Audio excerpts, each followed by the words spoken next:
Capítulo 12 de São Mateus. Jesus. Eu vou ler para vocês, vocês acompanhem. 12 a partir do 22 de Mateus.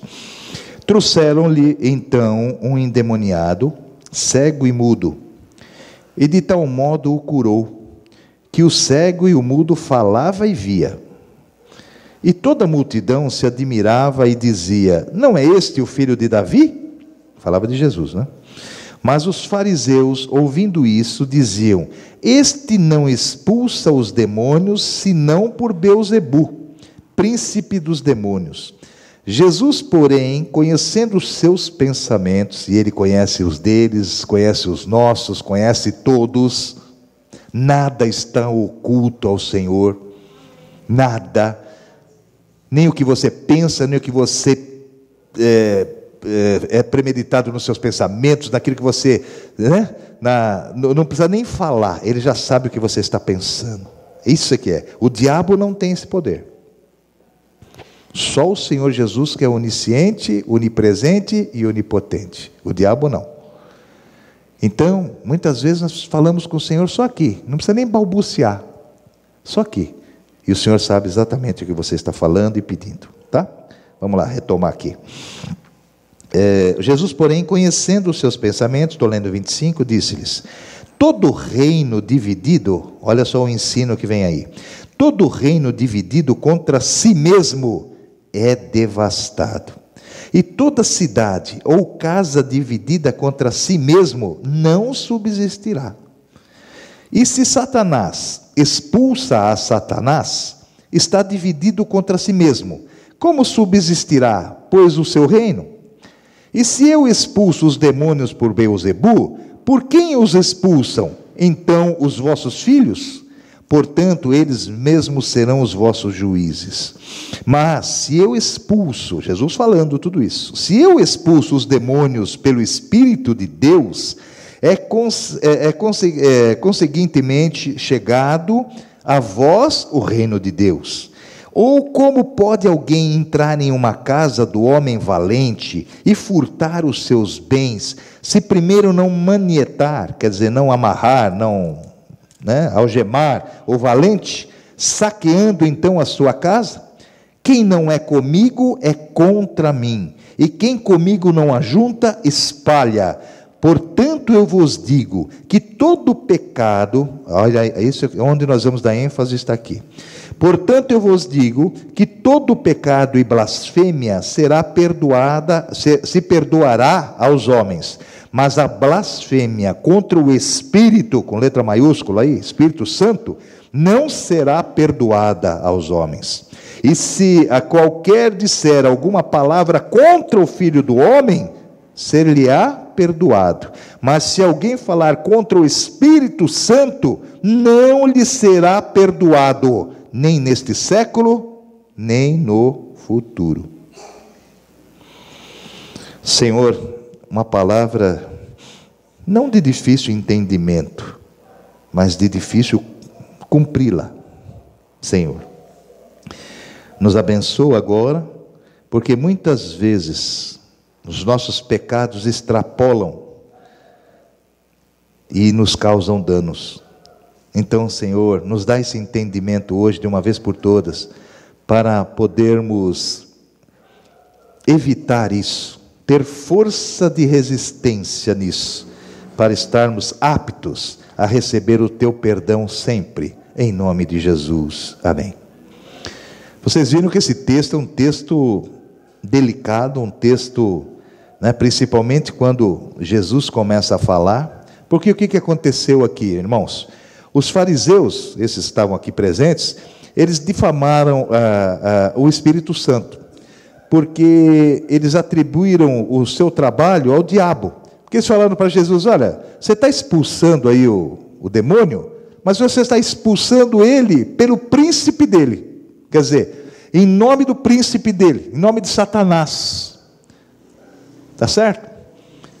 E o Senhor, na sabedoria de sempre, o Senhor Jesus então começa a explicar para eles o seguinte: que um reino, uma casa dividida, ela não subsiste.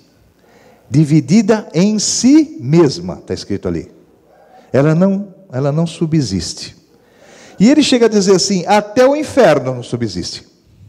Porque ele está dizendo assim, como é que o Beelzebu, eu expulso o demônio pelo demônio, eles não iam subsistir, eles estão se dividindo e eu não ia subsistir. Então, nem o Satanás, nem o inferno, se tiver divisão entre eles, eles resistem.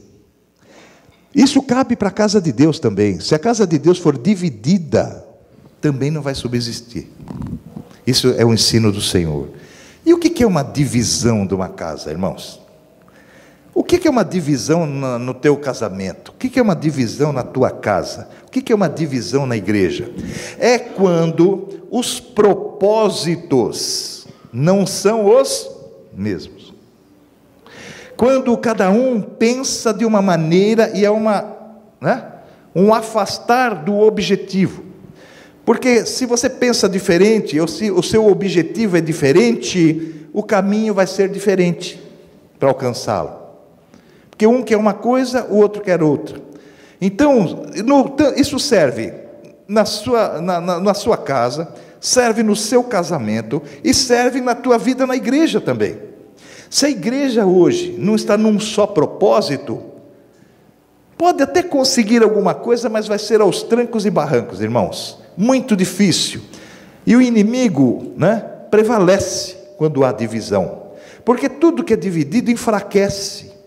E se nós não estivermos aqui numa só fé, por isso que Deus prega a unidade, a palavra prega a unidade, uma só fé, um só batismo, um só Espírito, uma só vitória, uma só doutrina, para que todos estejam na unidade, indivisível. O Senhor apregou a isso quando Jesus falou assim, sede um comigo, como eu sou um com o Pai.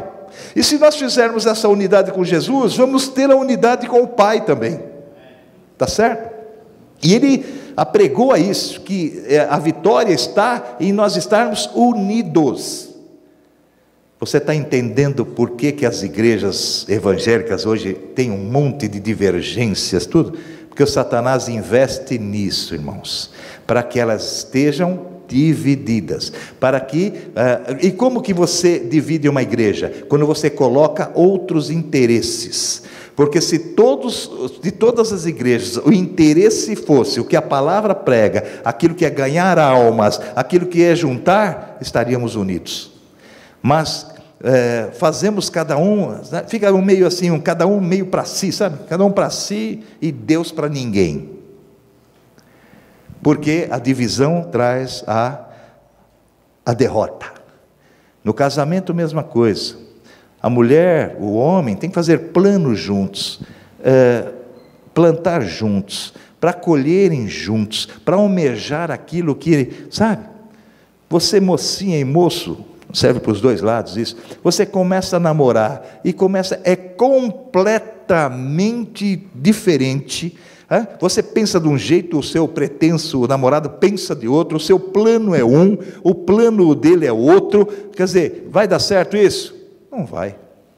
É uma questão de tempo, tá certo? É uma questão de tempo para que as coisas venham a ruir, porque o objetivo não é o mesmo. Lógico, cada um tem os seus planos, assim no sentido pessoal, mas tudo isso precisa culminar numa vontade comum, senão não dá certo. Não dá certo. Então pega uma moça que ela tem uma vontade de estudar, ela se esforça, ela é dedicada, não sei o quê, o namorado é um folgado miserável que fez o Mobral e acha que já está bom demais, e não precisa nada disso. Difícil dar certo isso, amados. Difícil. Muito difícil. O vice-versa é a mesma coisa. Está certo? Então, nós temos que estar mais ou menos assim, alinhados, para que as coisas deem certo. Planos, sonhos, todas essas coisas que colocamos nos pés do Senhor, precisa ter ali a unanimidade. A Bíblia diz isso sempre, é unanimidade. Está certo, amados? O Senhor então está dizendo assim, nem o inferno aguentaria se fosse assim, mas o Senhor expulsava aqui, ele está dizendo aqui, mas o Senhor expulsava os demônios pelo Espírito de Deus, e é consequentemente chegado a vós o reino de Deus. Ou como pode alguém entrar numa casa do homem valente e furtar os seus bens, se ele não for primeiro manietado, seguro, preso. Vamos mudar isso para as coisas espirituais. Como que o diabo vai ter vitória na sua vida? De que maneira? Primeiro, ele vai te manietar. Ele vai fazer você refém dele. Tá? Primeira coisa. Então entra o turbar do coração, né? Colocar na cabeça e no coração os pensamentos que não são de Deus. Você vai sendo preso, você vai ficando num emaranhado, que quando você vê, já não tem como se mexer, você não tem como reagir. O diabo pôs aqui, amarrou você ali, fez você refém da mentira aqui, você está entendendo como é que ele faz? E depois que aquele que está refém dele, está manietado, está anulado, tá? Ele faz o que ele quer. Ele entra, furta, quer dizer, rouba a tua paz, rouba o teu ministério, rouba o amor da família, rouba o seu bem-estar, rouba o seu rico dinheirinho, rouba tudo, porque você está impotente diante dele. Então, como é que nós devemos estar atentos a isso? Quando você começa a ter umas dificuldades, você começa a ter umas derrotas assim, você começa a ficar preocupado porque você não consegue, alguma coisa está acontecendo, ele está passando ali ele está passando a algema em você. Então você precisa estar atento a isso. Ele não vai conseguir fazer o que ele quer na sua vida sem que antes te derrote nisso. E como é que o crente é derrotado? Deus não gosta de mim. Deus só faz para os outros. Eu não consigo nada. Eu estou pedindo, estou na fila aqui, o Senhor faz tempo e não resolve nada, né? E ele começa a colocar na tua mente, ele começa a manietar a tua fé, ele começa a colocar no seu coração que você, primeiro, você não é digno de receber. Você não merece receber, só acontece com os outros e não com você. Ele vai minando, irmãos. Por isso que ele é sutil, né? Ele é sutil. Ele veio para matar, roubar e destruir. Essas três coisas são as coisas primordiais que o diabo veio fazer na nossa vida. Ele veio para isso. Tá certo? Então nós devemos ficar firmados nisso. Eles começaram a jogar em face de Jesus. Ele consegue expulsar o demônio, mas é porque ele invoca o Deus dos demônios. E o Senhor diz aqui, olha, é por causa disso, né? E ele diz, como é que pode alguém entrar na casa do homem valente e furtar os seus bens, se primeiro não manietar o valente, saqueando então a sua casa? Quem não é comigo é contra mim. Estou sempre pregando, citando esse versículo na igreja, dizendo que não tem meio termo, não tem neutro, não tem, não me meta nessa encrenca aí, né? Essas coisas assim. No jornal tinha uma charge essa semana dizendo assim, a respeito de dois políticos, assim, eu não me meto que isso é briga de cachorro grande. Não tem essa conosco. Espiritualmente não. Jesus falou assim, se você não é comigo, é contra. Não passa desapercebido. Tem dois lados para você estar, ou do lado dele, da vida, ou do outro lado, que não tem a vida. Então, amados, nós precisamos ficar ligados nisso. E ele diz assim, olha, quem não é comigo é contra mim, e quem comigo não ajunta, espalha. Quer dizer, se você não está juntando com Jesus, você está espalhando as coisas, você está numa forma de dissolução, você está simplesmente fazendo as coisas erradas. Se você não está dentro da doutrina, eu estou na igreja, eu estou lá quieto no meu lugar, não funciona assim, porque se você não está com o Senhor, você está contra. É isso que está escrito lá, certo? Então o que acontece? Se você não está no mesmo espírito, se você não está para orar pelo irmão, se você não está no mesmo objetivo, você pode estar sentado quieto aí, você está, atrapalhando.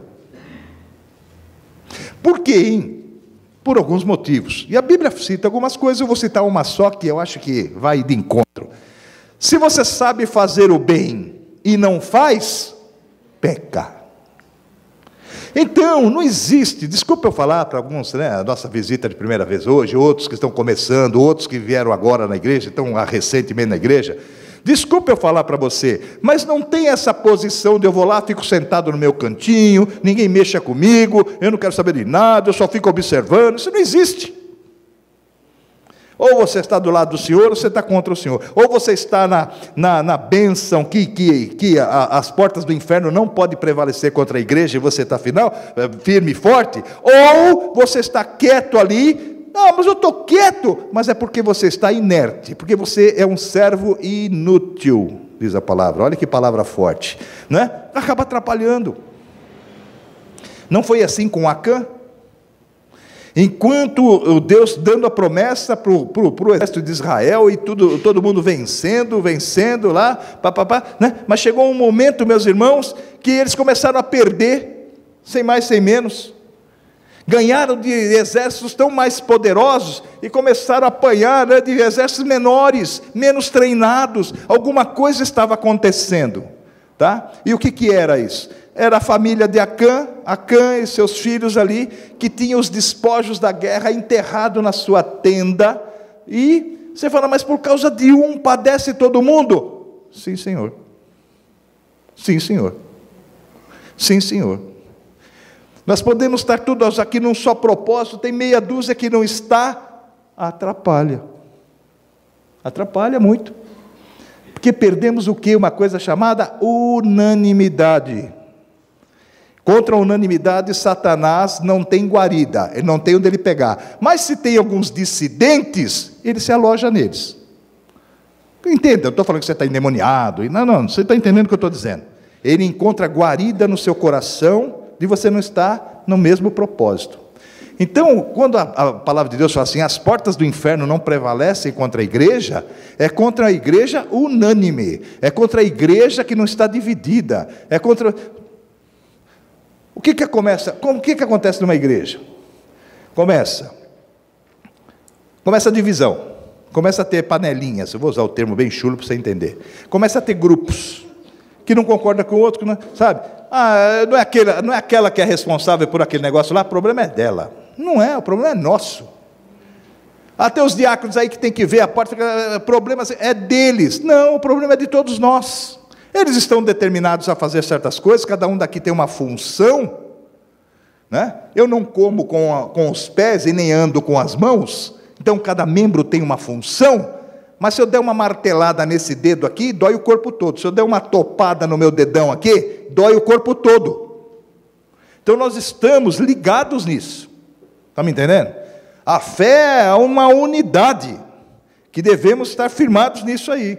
Então, por isso que a dissensão na igreja é a pior coisa. E o diabo luta por isso.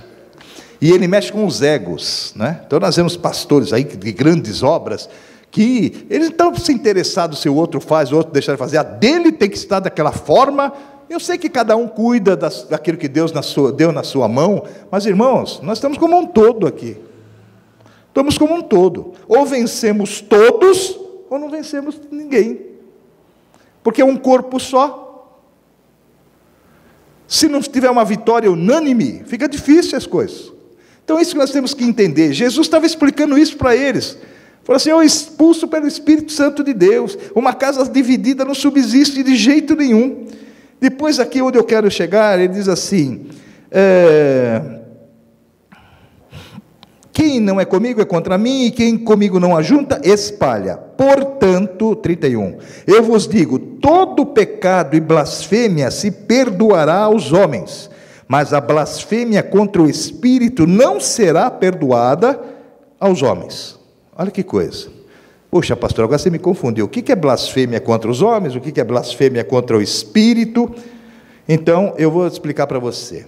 Jesus Cristo, meus irmãos, Ele é a fonte do perdão de Deus. Jesus Cristo é a expressão real, eficaz na nossa vida, material até no sentido espiritual, mas eu digo assim, que faz diferença na nossa vida, do perdão de Deus. O perdão do Senhor está em Jesus Cristo, né? Então, amados, Ele veio para isso.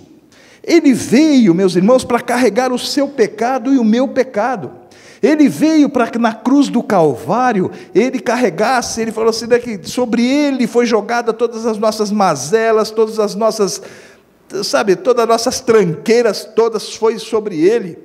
Tanto é que naquele momento que houve trevas, e ele vira para o pai e fala assim, por que me desamparaste?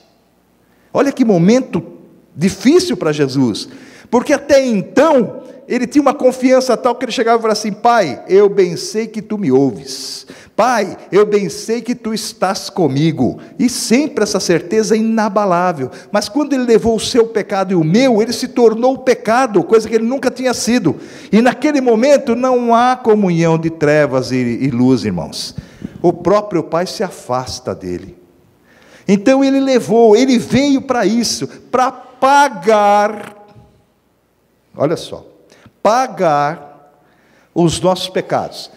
A palavra de Deus diz assim, que ele cravou a cédula na cruz do Calvário, a nossa dívida com Deus. Nós estávamos devedores, Deus tinha nos dado todas as coisas, e o homem caiu no pecado, foi contra o Senhor, nós estávamos devedores. Vem Jesus Cristo, que é o caminho, a verdade e a vida, né, um novo e vivo caminho, que Ele próprio é na nossa vida. Ele vem e paga o preço. Fostes comprados por bom preço, diz a palavra de Deus, o precioso sangue de Jesus. Então, amados, ele veio propenso acima de tudo, nos perdoar, conduzir cada um de nós ao Pai em perdão. Então, temos alguns pecados que fazemos, e fazemos porque estamos na carne, estamos sujeitos, e fazemos e pecamos. Porque você falar que você não peca, você vai estar pecando mais uma vez, que é mentira. Então, nós pecamos sim, certo?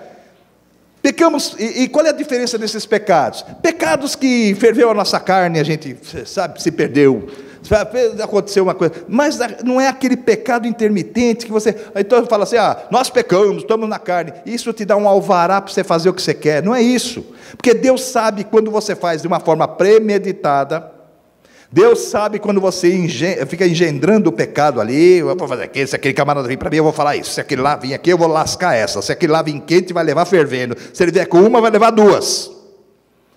Deus conhece o seu coração, sabe como é que você opera nisso, então Ele sabe que se você pecou de uma forma até, não é inocente, porque nós sabemos que é pecado, mas até de uma forma quase incontrolável por causa da carne. Todos esses pecados, quando acontece isso, está lá um sentado à mão direita de Deus Pai, que intercede por nós, que é a juiz agora, mas Ele continua ali firme e forte, e quando nós pecamos, Ele fala, Pai, olha lá, eu paguei por esse também.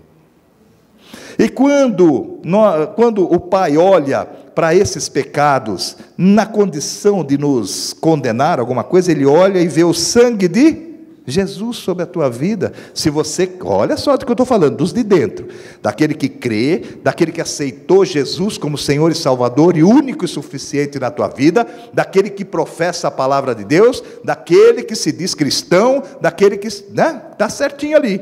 Quando Deus olha, fala assim, não, o sangue do Filho está sobre a vida dele, e o sangue nos purifica de todo o pecado. Está entendendo? Quando você ora assim, Deus me cobre, Senhor Jesus, me cobre com o teu sangue, nós não só estamos rechaçando o diabo na nossa vida, porque se você resistir, ele foge de você, e o sangue te dá força para a resistência, como você está diante de Deus, não encobrindo, porque o pecado é revelado, mas já foi pago. Então o Senhor falou, eu paguei por esse também, Pai. Né? Quando Jesus estava na cruz do Calvário, amados, que os camaradas tinham metido uns pregos nos pés dele e nas mãos dele, lascado na cabeça dele uma coroa de espinhos, né? A gente tem umas primaveras lá em casa, que quando a gente vai podar, se fere tudo com os espinhos desse jeito assim, botaram na fronte de Jesus uma coroa de espinhos, o corpo dele tudo marcado com azorrague, aquele chicote e tal, né? Passou por tudo isso no meu e no teu lugar. E ele ali na cruz do Calvário, com aqueles homens ali ainda fazendo chacota, colocaram uma placa na cruz assim, Jesus Nazareno, rei dos judeus, é o rei. E chegavam para Jesus, e o que faziam? Meneavam a cabeça, e diziam assim, tu não é filho de Deus? Desce da cruz. Afrontavam ele ainda, afrontavam. Você já pensou? Ele não tinha poder de descer da cruz? Tinha. E se ele descesse? Estávamos todos perdidos. Ele veio para nos perdoar. Tanto é que nesse momento forte, nesse momento de angústia, nesse momento ali de forte aflição, porque ele passou também essa aflição como homem, ele diz assim: Pai, perdoai-lhes, eles não sabem o que fazem. Você faria isso? Vou confessar bem baixinho aqui, eu não. Eu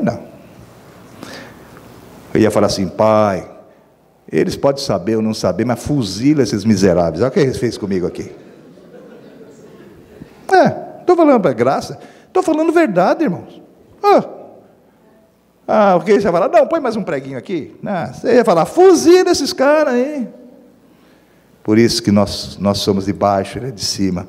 Por isso Ele é o Todo-Poderoso e nós estamos aqui no caminho. Por isso é que Ele é o perfeito e nós caminhamos para a soberana vocação, a estatura do varão perfeito. Por isso Ele já está lá, pleno, e nós estamos aqui no caminho aprendendo. Por isso é que nós somos transformados todos os dias. Por isso é que Ele acrescenta na nossa vida as coisas. Vem as lutas, mas Ele acrescenta força para a batalha. Então é isso, amados. Essa é a diferença.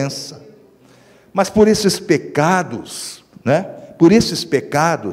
temos a cobertura dele. Mas a palavra de Deus daqui foi clara aqui, vou chegar aqui numa coisa aqui que vai deixar você um pouco preocupado. Ele diz assim, portanto eu vos digo, todo pecado e blasfêmia, olha que coisa grave, se perdoará aos homens. Quer dizer, tudo que for contra o Filho, tudo que for no natural, assim, do ser humano, tudo que for, o Filho já pagou por isso. Mas nós temos um Deus Pai, um Deus Filho e um Deus que cada um é um só. Mas para que, pastor? Para que eles fazem essa confusão? Deus é um só. Para que põe três? É triuno. É difícil a gente entender essa trindade. Eu quero explicar para você de uma forma bem simples, simplória até, que é um só Deus. E por que é dividido o Espírito Santo, Pai, Filho e Espírito Santo? Porque cada um tem uma função. Cada um tem uma função. Então, a função de Deus é amor, é o perdão que Ele concede, com Ele está todo o poder. Esse é o Deus soberano, o Pai, que é maior. A Bíblia diz que Ele é maior. Então, vamos enfiar um pouquinho o pé no acelerador. Por que eu já expliquei alguns da igreja aqui que está acostumado, outros chegaram agora, mas alguns já devem ter aprendido isso. Por que o Pai... Bom, primeiro porque Jesus disse assim, aquele que envia é maior do que o enviado. Então Jesus reconhece que o Pai é maior. Mas como é que pode ser maior, se o próprio Pai deu a Jesus toda a honra, toda a glória, todo o poder... Estou falando todo, não é uma parte. Toda a majestade, tudo é para Jesus. Por que Jesus é menor? Por quê? Não, porque Ele falou que o enviado é assim, mas numa situação que você pode arguir e você pode entender de melhor forma. Está escrito assim lá, e a Jesus foi dado todo o poder, nos céus e na terra. O Pai é maior, sabe por quê? Porque o Pai tem o poder nos céus, na terra e debaixo da terra. Porque Jesus ressuscitou pelo poder do... Está vendo? Deu para você entender agora? Não deixa aqueles camaradas que batem a campainha lá às 8 horas no domingo na tua casa te confundir, hein? Você sabe bem esse Deus que você tem crido. Eles vão falar, mas Jeová é Jeová. Você fala, é mesmo. Mas esse mesmo Jeová deu para o meu Senhor Jesus toda a honra, toda a glória, todo o poder, toda a majestade. Por isso nós cremos nele. Tá certo? Entendeu isso aí? Então, ele foi dado isso. Então, ao Pai, a Jesus, foi dado toda essa condição, mas ele reconhece o poder do Pai. Agora, nós temos que entender, meus irmãos, que ele veio com 3 funções. Eu estava nas funções, esqueci. As 3 funções. né? O Pai é o perdão e tudo que nós sabemos. Jesus, Salvador, agora juiz. Então a obra salvífica está no Filho.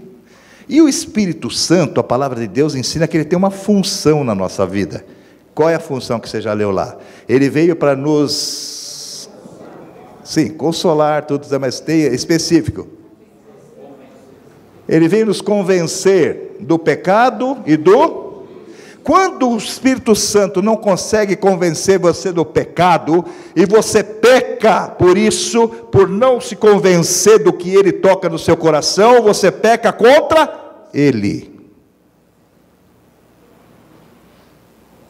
Difícil? Deixa eu ver se eu explico melhor para você. Você peca contra o Espírito. O que é pregar contra o Espírito? Nós passamos pela leitura hoje de um exemplo que é pecar contra o Espírito. É você negar o poder de Jesus e dizer que ele opera tudo isso em função de Satanás, de Beelzebul. É negar a divindade do Senhor, é negar a eficácia do Espírito, é inverter o papel de todas as coisas. Você não está tendo um pecado, não vou dizer, não gosto de usar muito isso, porque não tem pecadão comum ou incomum, mas um pecado mais comum, para você entender, não é? Que é contra o Filho de Deus, e isso é perdoado, mas você está declaradamente contrário àquilo que a palavra ensina, você está frontalmente contra o convencimento do Espírito Santo, que nos convence do pecado e do juízo. Você está batendo de frente com aquilo que mais é de excelente na palavra de Deus, que é a convicção de que o Senhor, né, é pelo poder dele e não de Beelzebul. Então isso é um pecado contra o Espírito. Você está negando a eficácia dele, você está negando que o juízo, do juízo, ele vem nos convencer, do pecado e do juízo. Nenhuma coisa nem outra você está, esses fariseus estavam aceitando. Pecaram contra o Espírito. A dúvida, a desconfiança, o distrato com as coisas de Deus.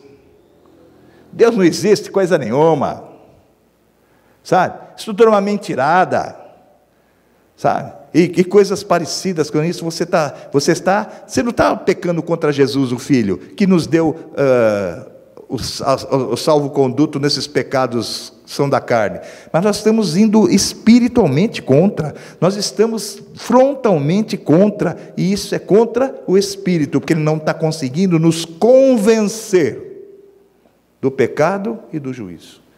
E pecado contra o Espírito, quer ver? Olha que coisa. Você acaba mentindo para o Espírito, você acaba querendo enganar o Espírito, né? Então ele diz aqui assim, portanto eu vos digo, todo pecado e blasfêmia, estou lendo o 31, se perdoará aos homens, mas a blasfêmia contra o Espírito não será perdoada aos homens. É Jesus falando aqui, esquece que não vai ser perdoado, vai pagar o preço. E se qualquer disser alguma palavra contra o Filho do Homem, ser-lhe-á perdoado. Olha como Jesus é bondoso. O que falar contra ele, ele suporta.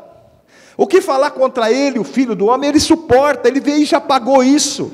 Ele nos deu, sendo nós ainda pecadores. Ele não nos deu, ele chegar aqui e falar, pessoal, vocês estão aqui na igreja, é o seguinte, está pregando a palavra lá, se você se converter, eu vou te dar. Nunca ele falou isso, nunca. Primeiro o Senhor nos dá, a quem muito é dado, olha, vai comigo, o que é muito dado, muito é, mas primeiro é dado, está me entendendo? Então a quem muito é dado, muito é exigido. Então Deus dá, nós é que somos mal agradecidos e viramos as costas para Deus. Esse pecado ainda é contra o Filho, ele absorve isso. Mas quando negamos, Deus não existe, né?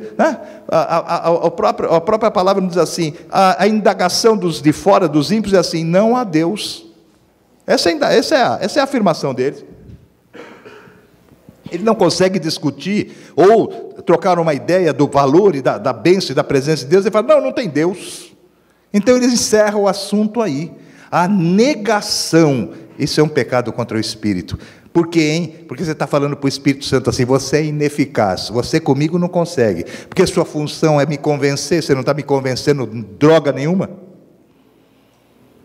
Então ele está dizendo, para esse tipo de negação, para esse tipo de rejeição, para esse tipo de ofensa contra Deus, no Espírito, não tem perdão. Que perigo, hein, irmãos? Que perigo, hein?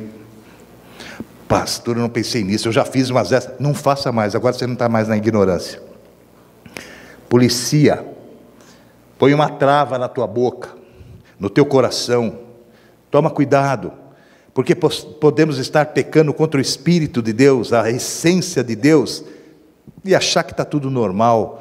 E para esse pecado não tem perdão, está escrito lá com todas as vezes. Ele risca embaixo da tua Bíblia aí. Para esse não tem perdão. Mas pastor, tem alguma coisa na prática? Aconteceu alguma coisa que nós podemos estar comprovando isso que Jesus falou? Não precisava, não precisava. Mas abra lá em Atos capítulo 5. Não haveria necessidade. Mas, vamos na prática? Vamos na prática. Capítulo 5 de Atos dos Apóstolos. Eu vou ler alguns versículos para você. Mas um certo varão chamado Ananias, com Safira, isso quer dizer graça e beleza. Está vendo o nome deles?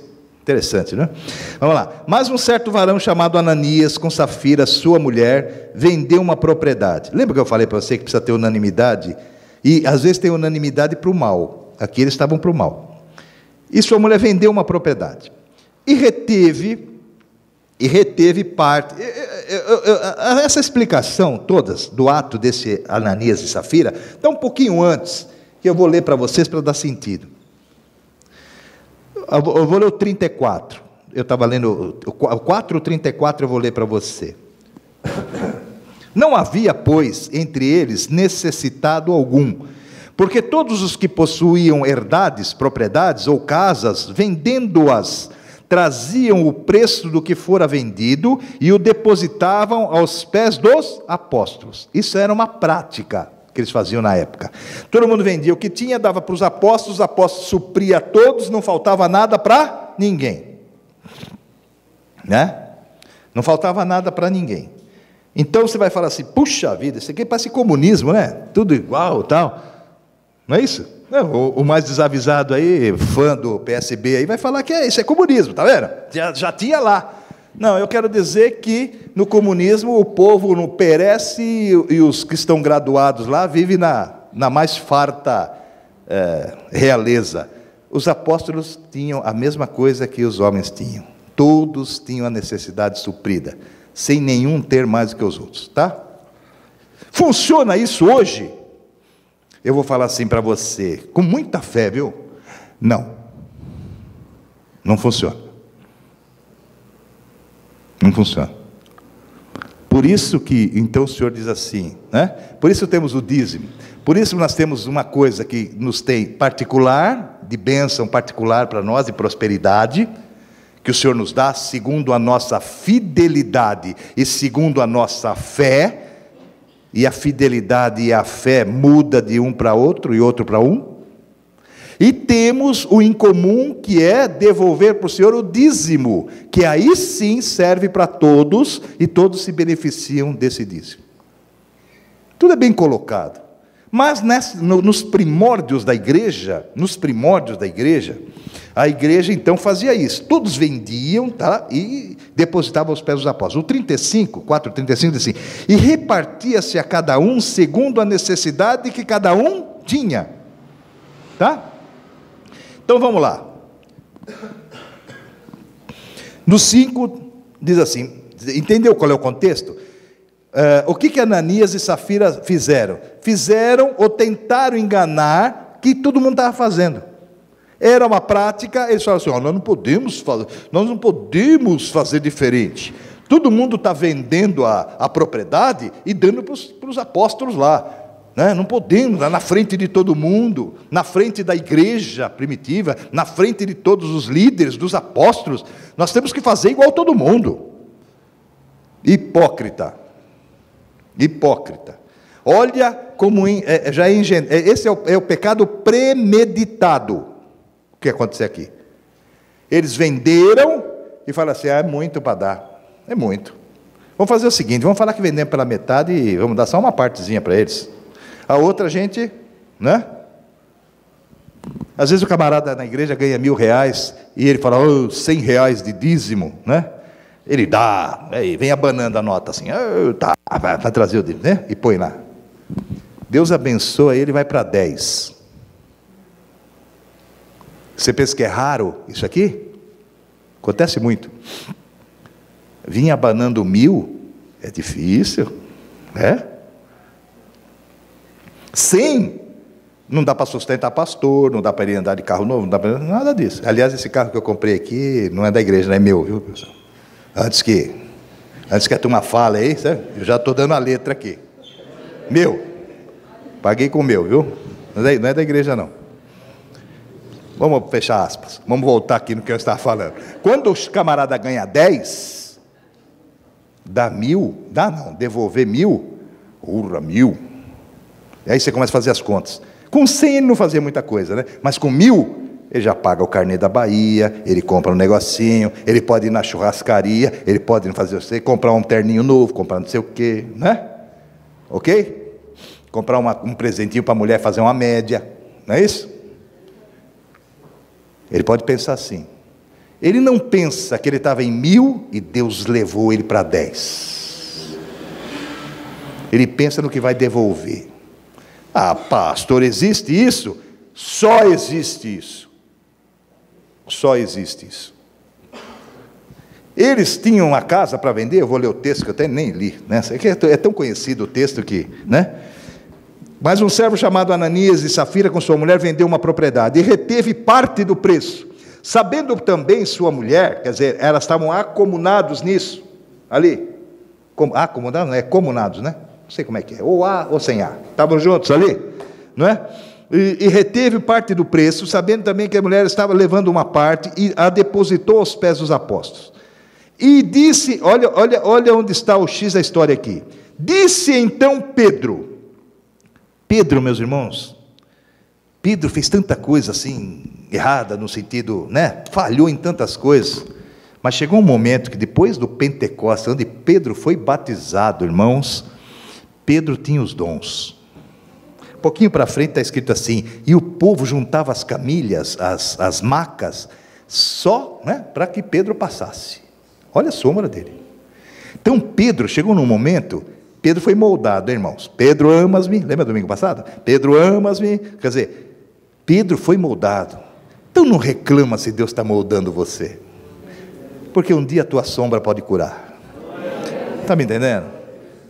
Deus espreme mesmo. Ele fala aqui, ó, vai sair o que não presta, o caldo aqui, ó. O que sobrar vai ser uma bagaça boa para chuchu. Está me entendendo? Para ficar bem moderninha, essa bagaça aí, não é? Não é assim que os caras falam? Boa. Então, vamos lá. Pedro, que já tinha os dons, que Deus revelava para ele as coisas, olha só. Como é que ele ia saber? A não ser que tivesse alguns fofoqueiros lá, mas não, acredito que foi revelação do Espírito. Então, disse, porque o que estava acertado era entre a mulher e o marido só. Então diz assim, disse Pedro ao 3, 5:3, Ananias, primeiro foi o homem, né? Ananias, por que te encheu Satanás o teu coração, para que mentisses a quem, hein? A Jesus? Aos apóstolos? Mentisse a quem? O que está escrito aí? Mentisse ao? Esse é o pecado. Esse é aquele que nós falamos lá. Ele mentiu ao Espírito Santo. Se ele tivesse mentido para os apóstolos, tudo bem. Se ele tivesse até falado de Jesus, até ia passar, porque Jesus perdoa. Mas ele mentiu contra o Espírito Santo. Qual foi o pecado? Primeiro a mentira grave. Depois querer fazer o Espírito Santo de bobo. A Bíblia diz assim que de Deus ninguém escarnece. Para ficar bem moderninha a pregação, ninguém tira uma com Deus. Está me entendendo? Para você entender bem. Então o que acontece? Ele diz assim, por que? Alguns aspectos nesse versículo 3. Por que encheu Satanás o teu coração para que mentisses? Então Satanás tem poder de encher o coração? Toda hora. Lá em 14 não precisa abrir não, 14 de João, diz assim: não turbe o vosso coração. Quer dizer, não deixa Satanás turbar o teu coração. É porque ele tem poder de turbar. Ele tem poder sim de turbar o teu coração. Ele tem poder de turbar a tua mente? Tem. Ele tem poder de turbar aí a tua ganância e tal, e fazer com que você minta? Assim montão.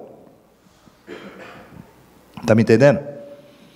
Primeira coisa, ele falou assim: por que você deixou Satanás turbar o teu coração aí? Por quê? Ele encheu o teu coração com mentira. Aí, meus irmãos, né? Ele diz assim: e você, né? Mentiu, né? Mentistes ao Espírito Santo e retivestes parte do preço da herdade? Olha a explicação do 4, olha. Guardando-a, não ficava para ti? E vendida, não estava em teu poder? Por que formaste esse desígnio no teu coração? Não mentiste aos homens, mas a Deus. Está certo? Ele está dizendo assim: para que você escondeu? Para que você mentiu? Para que você engendrou esse plano mirabolante e tudo? Para quê? Não era muito mais verdadeiro, muito mais correto, né? Muito mais, eles chegaram e falaram assim: olha, Pedro, seguinte, nós vendemos a nossa casinha lá, nós vamos dar a vocês metade, porque a outra metade nós precisamos usar para alguma coisa tal. Pedro ia falar para eles assim: muito bem, amém, põe a metade aqui, a metade de vocês, é a casa. Ele fala assim: por acaso a casa não era de vocês? Por acaso, por que você pôs esse desígnio no coração? Chega e fala. Então Deus estava preocupado com o valor da casa? Deus estava preocupado com o montante da venda? Deus estava preocupado com a mentira.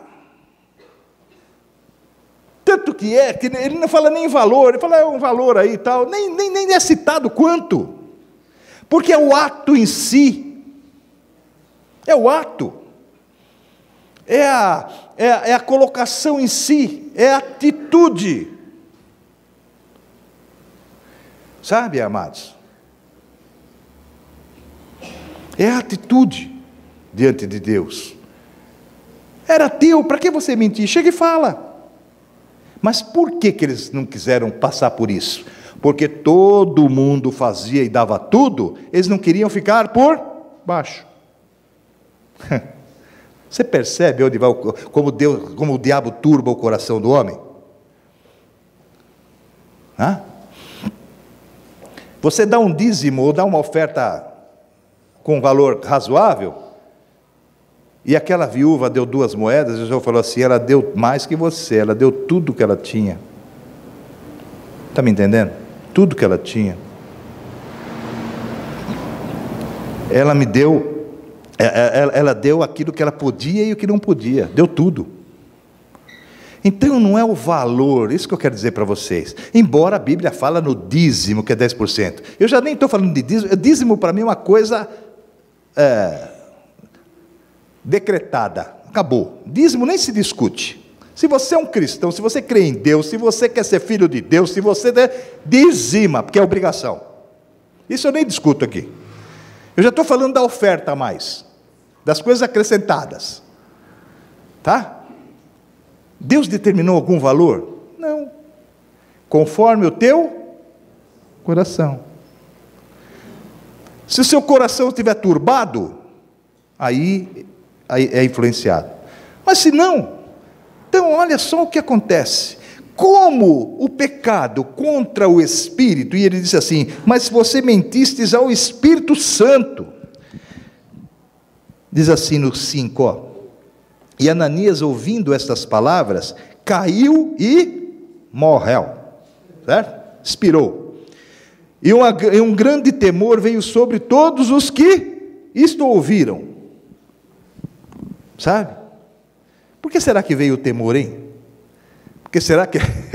Agora eu vou falar fundo, né? Será que eles tinham feito mesmo? Ou uma partezinha? Irmãos, não existe pecadinho nem pecadão, existe o pecado com a sua intensidade. Tá certo? Então ninguém, a mentira é de Satanás. Então a mentira, quer dizer, o pecado, o enganar de Deus, você quer enganar o Espírito Santo de Deus, isso é um pecado contra o Espírito. Como se ele não soubesse de todas as coisas. Até Pedro sabia. Pedro não levantou um dedo, Pedro não amaldiçoou, Pedro não fez absolutamente nada, simplesmente ele falou assim: por que você fez isso? Ele caiu. Se a moda pega, hein, irmãos? Ele caiu. Tem uma passagem que o apóstolo Paulo fala assim: Senhor, e eu entrego fulano e fulano nas mãos de... Você acha que Paulo tem poder de jogar a pessoa na mão de Satanás? Não é isso. É como ele estava dizendo: olha, pai, eu estou retirando da vida dele a minha oração. Estou retirando. E quando é retirada de cima de você a intercessão, a oração, a cobertura espiritual, você está sem telhado, meu amigo. O diabo chega e faz o que quer. Quando eu falo para você que tem que estar debaixo de uma oração da igreja, que sabe, o pastor pode ser isso, aquilo, bem, não interessa, ele é colocado, vou defender a raça agora aqui, ele é colocado no altar para abençoar e orar, e a intercessão dele tem valor, para o bem e infelizmente para o mal, mas debaixo de uma cobertura espiritual. Porque se você ficar sem esse telhado, se você ficar sem essa cobertura, você está sujeito às intempéries todas, desde chuva, trovoadas e insolações e outras tantas coisas espirituais. Então é importante isso, tá? Então Pedro não falou nada para ele, não amaldiçoou, não fez nada, ele só falou assim para ele assim, né? E Ananias, ouvindo isso, o que ele ouviu? Guardando-a não ficava para ti, vendida não estava no teu poder, por que formaste esse desígnio no teu coração? Não mentiste aos homens, mas a Deus. Ananias, pum, tombou. Por quê? Porque não é lhe perdoado o pecado contra o Espírito Santo. Não é. Aí diz que a palavra que os jovens, né? Não sei porque jovens, talvez queriam mais força, foram lá, foram enterrar Ananias. 3 horas depois, vem a tal da Safira. Ali, a quadrilha, né? Com a mesma desculpa. Vamos ver o que acontece com a Safira aqui? Ela nem sabia, hein, o que já tinha acontecido. E passando um espaço quase de 3 horas, estou lendo o 7. Não, eu vou ler o 6. E levando os jovens, cobriram o morto e transportando-o para fora, o sepultaram. Então foram levar Ananias para a cova. Passando um espaço de quase 3 horas, entrou também a sua mulher, não sabendo o que havia acontecido. E disse-lhe Pedro: dize-me, vendestes portanto aquela herdade? E ela disse: sim, portanto. Quer dizer, mentirosa. Senhor, mas Pedro jogou um verde aí? Jogou. Ele falou: será que ela não vai ter essa consciência? Será que ela não vai se converter dos seus maus caminhos? Será que ela não vai mudar? Deixa eu dar uma chance para ela. É verdade que você vendeu, portanto? Ela vai e confirma: é isso aí mesmo. Sabe? Confirmando, ratificando a mentira e o pecado contra o Espírito Santo de Deus. Aí Pedro então vira para ela e fala assim: dize-me, vendes? E no 9, então Pedro lhe disse: por que é que entre vós vos concertaste, quer dizer, vocês fizeram aí um conchavo para tentar o Espírito do Senhor? De novo aí, é o Espírito, tá? Eis aí a porta, os pés dos que sepultaram o teu marido, quer dizer, os jovens já tinham voltado, e também levarão a ti. E ela logo caiu e morreu. Sem nenhuma bordoada, sem nenhuma nada. Poder da palavra só. Ela caiu e expirou. Né? E aconteceu isso, irmãos. Ela vai, aí vem os jovens, né? E entrando os jovens, acharam morta e sepultaram junto do seu marido. Os jovens já estavam falando: "Oh, a gente volta, já tem mais um morto. A gente volta, já tem mais um morto aqui." Estava meio cansado, acho, de enterrar. E houve um grande temor em toda a igreja, e todos os que ouviram estas coisas. E muitos sinais e prodígios eram feitos entre o povo, pelas mãos dos apóstolos. E estavam todos unanimemente no alpendre de Salomão. Está vendo como a união é importante? Quanto aos outros, ninguém ousava juntar-se com eles, mas o povo tinha-os em grande estima. E a multidão dos que criam no Senhor, tanto homens como mulheres, crescia cada vez mais. E que coisa, né? E vai tudo é o sinal, né, irmãos? Tudo é a revelação, tudo é o sinal de Deus que traz as coisas. E felizmente ou infelizmente, o homem só crê vendo, né? E de sorte que transportavam os enfermos para as ruas e os punham em leitos e em camilhas. Camilhas são macas, né? Para que ao menos a sombra de Pedro, quando este passasse, cobrisse algum deles. Olha que coisa, que fé. Tinham aprendido que o pecado contra o Espírito não tem perdão, mas aprenderam também que a manifestação do poder de Deus era eficaz na vida deles, para aqueles que criam, tá? E começar, você sabe lá o que é o homem passar, meus irmãos? Né? O homem passar, e a sombra dele, os doentes sendo curados só com a sombra, hein? Imagina esse ato, essa cena, isso é verdade, né? Essa ocasião assim, como é que pode? Que coisa maravilhosa! Pedro então tinha grandes poderes? Não, ele era primeiro batizado no Espírito Santo, depois homem que o Senhor usava com revelação, mas o poder é do Senhor, não é de Pedro. O poder é dele. Seja lá o que você realiza, sabe, irmãos? O poder é dele. Né? Nós não estamos aqui nessa... Eu passar minha sombra não deve estar curando muita coisa não, né? Mas quando Deus fala da minha boca assim, você vai sair do hospital amanhã, você sai. Ou não? Não viram essa semana no negocinho lá? Ou não? Desculpe a minha comparação, é chula, porque eu não chego aos pés de Pedro nem nada, mas o mesmo Espírito que está com ele está comigo, e está com você, está com você que crê. Sabe, porque não era Pedro, não é o pastor Walter, não é você, mas é aquilo que age na tua vida, é aquilo que faz na tua vida. Então, três coisas hoje. Toma cuidado para você não pecar contra o Espírito, porque daí não tem perdão. Hoje você teve uma ideia o que é pecar contra o Espírito. Toma cuidado. Não está liberado para você fazer outras coisas, porque Jesus perdoa a torta direita. Não. Ele quer que você, né, cada vez mais você cresça na graça, cresça no conhecimento, sejais aperfeiçoados. Né? Tudo isso para que experimenteis qual seja a boa, agradável e perfeita vontade de Deus para vós. Certo? Então você pensa nisso. Mesmo porque aquilo que agia em Pedro pode agir na tua vida. Só para encerrar, abra aí em Salmo 121, 5. Salmo é fácil, é? Bem no meio aí, né? Salmo 121, 5. Dá uma olhadinha que está escrito aí.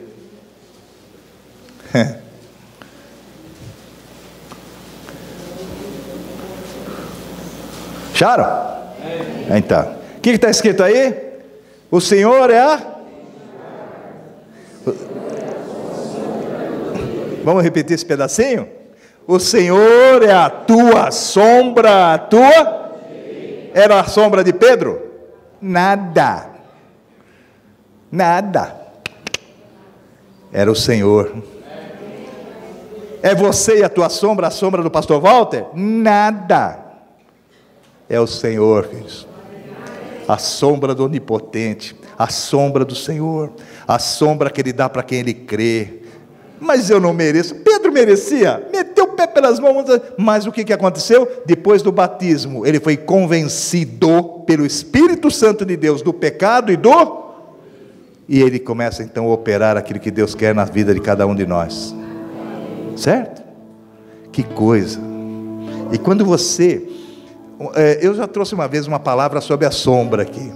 Foi interessante porque eu trouxe a memória da sombra essa semana, que eu estava vendo no Facebook lá, né? Uma brincadeirinha de uma menina, uma nenezinha assim, pequenininho. E ela estava no quintal, sei lá, e tinha a sombra. E a sombra começou a assustar ela, né? Ela andava para lá, a sombra ia. Ela voltava, lógico, né? Mas vai explicar para uma criancinha desse tamanho, né? Que aquilo é uma sombra. Ela achava que aquilo estava perseguindo ela. Ela corria, a sombra acompanhava. Ela dava rézinho lá, né? Como diz o caipira, de afasto, né? A sombra vinha com ela. Ela começou a olhar, ela começou a querer fugir da sombra, e a sombra acompanhava. Não dá para você fugir da sombra do Senhor. E você sabe o que precisa? Condição sine qua non, quer dizer, indispensável, para que haja sombra. Para que eu faça a sombra ali daquele lado ali, ó, tem que ter em mim o quê? A luz. Se a luz do Senhor está na sua vida, você vai fazer sombra abençoada, sombra que cura, sombra que abençoa, sombra que liberta. E não tenta fugir dela, porque onde você vai se separar do Senhor? Na profundidade, na altura, na longura, nada, na aflição, na dor, não. Nada te faz se separar do amor de Deus que está em Cristo Jesus e da sombra do Onipotente quando você crê. E quando você ora, né? Quantos já tiveram essa experiência gratificante de você orar e a pessoa voltar e falar: ah, pastor, você orou, fui liberto. Ah, pastor, você orou, me deu certo. Isso é a sombra. A sombra que traz o refrigério. A sombra que está ali com você, né? Quando você está na aflição do sol causticante, daquele calor miserento que costuma fazer nesse país aqui, e você está... Aí você vai assim, uma sombrinha, né? Você fala: ai, que beleza, refrescante. Nós andamos debaixo da sombra do Senhor, onipotente de Deus. E Ele refrigera a nossa alma. Dá para entender? Dá para entender que a tua sombra pode refrigerar outras pessoas? Dá para entender que a tua oração refrigera outras pessoas? Dá para entender que a tua oração alivia a carga de outras pessoas? Dá para entender que você não precisa de carteirinha para fazer isso? Só precisa da sombra. Você crê nisso? Crê mesmo? Tá. Nós vamos refletir.